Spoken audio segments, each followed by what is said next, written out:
This is Fieldsports Channel News. The National Gamekeepers Organisation has written to lottery chiefs to try and stop a pine marten reintroduction programme. The Two Moors project aims to translocate pine martens to Dartmoor, despite fears the animals will pose a threat to ground nesting birds and small mammals. They are prolific carnivores and became almost extinct in the early part of the 20th century. The Two Moors project is part of the Vincent Wildlife Trust charity and plans to revive the population after success introducing animals to Scotland. The Trust is releasing 40 of the animals onto Exmoor and Dartmoor in an initiative funded by the lottery. A fully grown pine marten is as big as a medium-sized domestic cat, and there are warnings on the charity's own website about the danger they also pose as predators to game birds and even chickens. Thanks to Phil Monckton for the story. I would have thought anybody doing a reintroduction or translocation of an apex predator would understand the dynamics that these species can cause damage to vulnerable species such as wading birds, ground nesting birds, horseshoe bats and various other things, especially on Dartmoor where the ecosystems are in such a fine balance at the minute. That would have come out in the feasibility study. So to say pine martens don't cause a problem, which we know they do in continental Europe where they're abound, is simply wrong. Now ask yourself, would you take this shot? The image of a deer grazing on land in front of some houses in Perthshire is just one of the video clips being used by the Scottish Gamekeepers Association in a new course aimed at training people how to shoot safely at night. The SGA developed it to try and create a new standard for those using thermal imagery when they hunt, developed alongside Hike Micro. The course is approved by Lantra and the Scottish Government. It was written by former gamekeeper Alan Tweedy, who hopes it will help both pest controllers and contractors shooting using thermal technology. The Scottish Gamekeepers Association wanted to be at the forefront. So what we really want to do is to encourage good professional management where risks are properly assessed and considered before any shot is taken. It's all about safety for the public, safety for the users and animal welfare, all built into one. Police are ignoring rural communities and crimes in the countryside are going uninvestigated. That's the finding of a new report by the Countryside Alliance. The pressure group told MPs at Westminster that 50% of country people think police don't take rural crime seriously.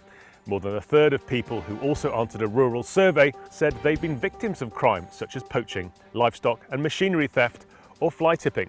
The Countryside Alliance has asked MPs to improve the service for people living in rural areas. One of the key things that we were putting to these new MPs was the very difference between rural crime and getting an understanding of the fact that those two are very distinct and different. You know, the issues affecting us with rural crime, from agri-machinery theft, fly tipping, poaching, trespass, that these are all issues that constitute rural crime, and getting that through to MPs today is a very important part of what we do at the Countryside Alliance, engaging with MPs across the board, across the country, making sure that the rural way of life is represented here in the House of Parliament. There's a new player in the world of hunting and conservation. SCI has launched Sporting Conservation International, a corporation which it hopes will provide support for every hunter, angler and wildlife scientist on the planet. Announced by SCI Chief Laird Hamberlin, he says the new SCI will protect and advance conservation of both wildlife and wild places. SCI says it hopes to provide a united voice for all those who are passionate about outdoor life. Salmon numbers in the UK may be at their lowest ebb for more than 2 decades. The annual survey carried out by the Game and Wildlife Conservation Trust on Dorset's River Frome has returned fewer than half the expected numbers. It hopes to tag and release 10,000 salmon par each year during the survey. In the count, which has just finished, it recorded just 3,813 fish. The GWCT says it's the lowest number recorded. The UK has held its first ever catch and release fishing competition with bluefin tuna. A total of 13 boats fished near Falmouth in Cornwall and saw the big game fish feeding hungrily in waters up to 12 miles offshore. Anglers reeled in 43 bluefin during the competition, which is the first of its kind in the UK since tuna returned to British waters in large numbers.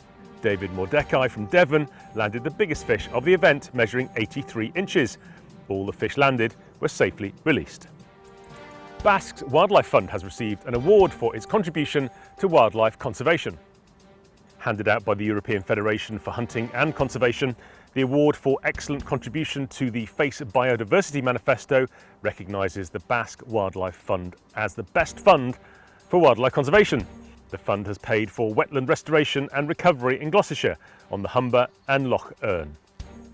Here's what happens when you spend 35 years feeding wildlife. A woman in the American state of Washington called police after she found she was surrounded by more than 100 raccoons. She told officers who arrived at the scene that she'd been feeding them for more than 3 decades, but had never seen so many arrive at once. At one point, the woman, who has not been named, was forced to hide in her car until help arrived. These pictures were filmed by officers and posted on the local county sheriff's office social media pages. Thanks to Mark Corney for the story. And finally, Scotland's smallest and most terrifying creature is the star of a new horror movie. No, not Nicola Sturgeon, we're talking midges. If you've been there, you'll have seen them and you'll have tried to run away from them, and you've probably been bitten by them. The film is the work of writer Barry Hutchinson and filmmaker Alessandro Avezzano and is called Midges. It tells the story of a breed of mutant midges which look like they could do more than just bite you to pieces on a fishing trip or a Highland deer stalk. You are now up to date with Fieldsports Channel News. Stalking the stories, fishing for facts.